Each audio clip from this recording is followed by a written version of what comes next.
On the second day of October, when I looked at myself, I saw my appearance had changed. I would not be recognizable soon. This was my chance to leave. So I went to Paktia province on the border near Pakistan.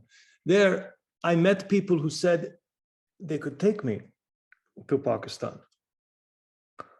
I don't know. I went with them. I don't know where. I went to a house and spent the night.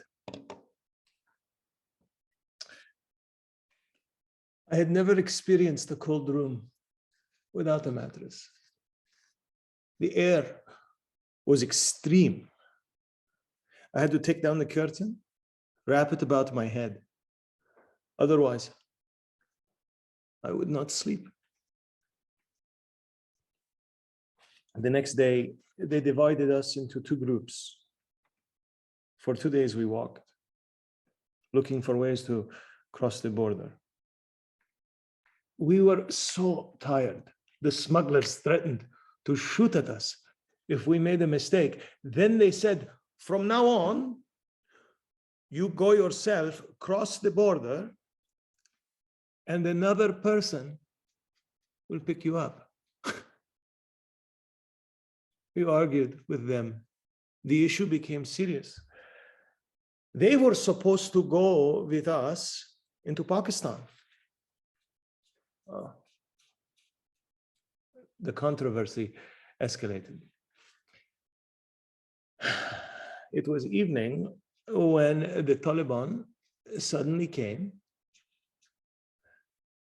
arresting all of us, including the smugglers.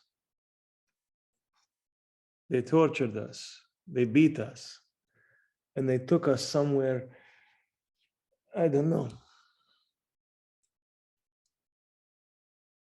The fourth night, I was waiting for a bullet to fire into my face at any moment. My friends were crying, some were silent. I was not worried about myself. I was worried about what would happen to my art and artistic aspirations. But that night, I was not an actor or a filmmaker or a writer. I'd forgotten everything. That horrible night passed. On the fifth morning, the Taliban came. They laughed at us,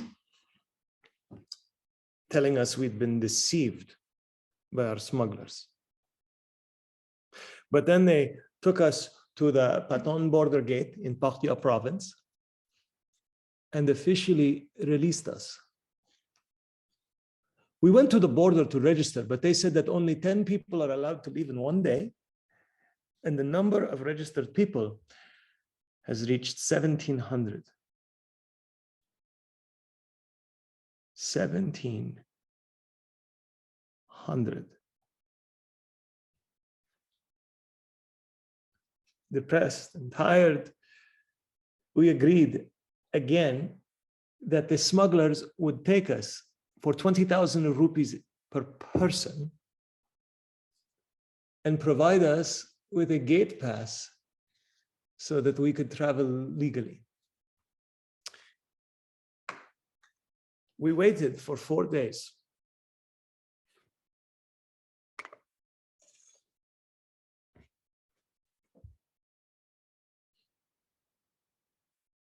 Waiting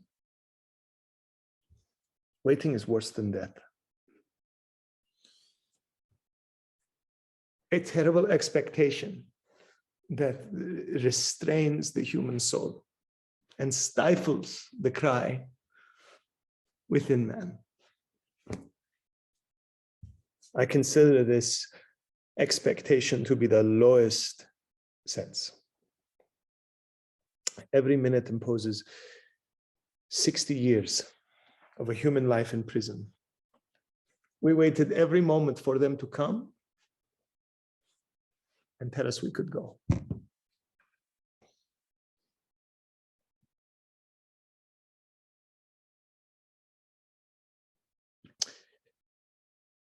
It was the 8th night, 7 o'clock on October 6th. They told us to come to go to the prepared gateway. I was traveling in a car when I saw more than 50 Taliban surrounding us with very dangerous weapons. They shouted at everyone, "Do not move or we will shoot." I had a travel bag with me, which was my clothes, 3 volumes of my books, and my phone. I took videos and photos every moment with my phone's HD camera. Now I just slowly hid my phone in the car and stood quietly. They arrested us all, along with the drivers of our vehicles. Of course, the smugglers disappeared. From 7 a.m. to 3 p.m., we were in the custody of the Taliban in Paktia province. When they asked, I said, I do not have a phone. They asked, why do you not have a phone? I said, I sold my phone. If my phone fell into their hands, they would recognize me because my Facebook was active and I was in contact with foreigners through WhatsApp. We stayed with them for 3 days. Then we were released, but only because of an accident. The accident was a friend of mine knew their language and told them that we were deceived by our smugglers. At the same time, a call came into the Taliban commander that someone had been killed. His people looked at my friend, the others left. I did not go. I couldn't leave this friend of mine, not alone. We both stayed with the Taliban for an hour. What is our sin? She should. Then they released us. And we returned home. Yes. I came home. And now I am in hiding. I do not know how to leave the country. I do not know how to take a deep breath. My dream for the future is that I should continue my art and work in theater and cinema. I cannot choose anything other than art. Work in art is my love. It is connected to my soul. The Taliban have said that artists should choose another profession.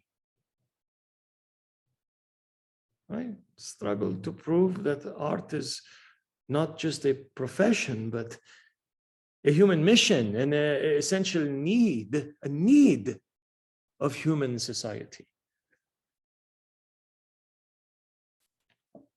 I am a graduate of Kabul University, Faculty of Arts, Theater and Cinema.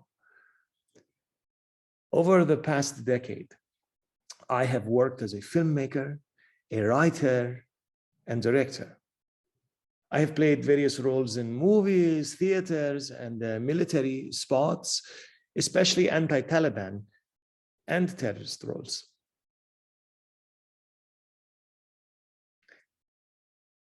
If I am identified by the Taliban, they will not allow me to survive at all.